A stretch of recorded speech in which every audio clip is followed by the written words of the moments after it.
Hi, I'm Trish, I'm 50 years old and I gained my spinal injury in 2021 from T4 to T9 incomplete.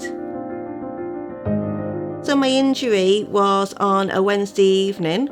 Our shower is over the bath, and as I stepped backwards slightly, my legs just went from underneath me and I fell onto the taps in the bath. The next few days, the pain was there, but I was still able to walk. But unfortunately that weekend, I went upstairs and just went totally off my legs. It was such an emotional sort of afternoon of us waiting for an ambulance to arrive to try and assist me so that I could try and figure out what was actually going on with my body. The doctor was fantastic. The options were, you've got the spinal injury, we can do an operation on you, but nothing's guaranteed. But if we don't operate, you are going to become completely paralysed. I'd never hit such lows that I started having from waking up from the operation and not being able to still feel my legs. You didn't want to be here anymore. You just thought, well, I'm lying in a hospital bed, everything's going to have to be done for me, and what's the point of me getting through the operation? I'm not going to have a future. I'm not going to be able to do things with my family and friends ever again.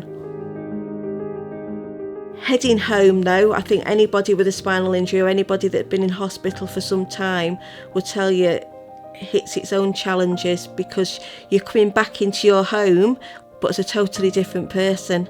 I couldn't go up the stairs on my own.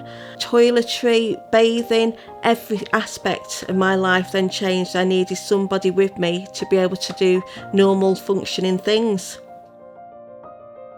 I will talk to people and my family about how I feel. For them to actually physically understand what I'm going through, they weren't getting the full picture. So I thought, if I can find something on social media and reach out to them, people that are already living with spinal injuries or groups that can push me into the right direction, I can voice my concerns more. So I clicked on a link to send an email, and that's where my journey with the Spinal Injuries Association started.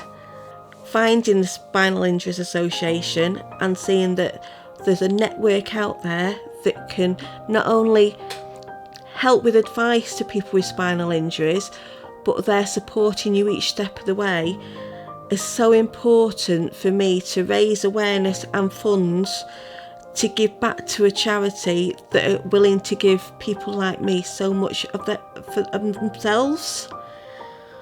Please give generously to the Spinal Injuries Association so they can carry on offering support to people like me that gain a spinal injury from doing something on a day-to-day basis. They're there to support not only myself with a spinal injury, but our families as well. And their funding is so important. Thank you.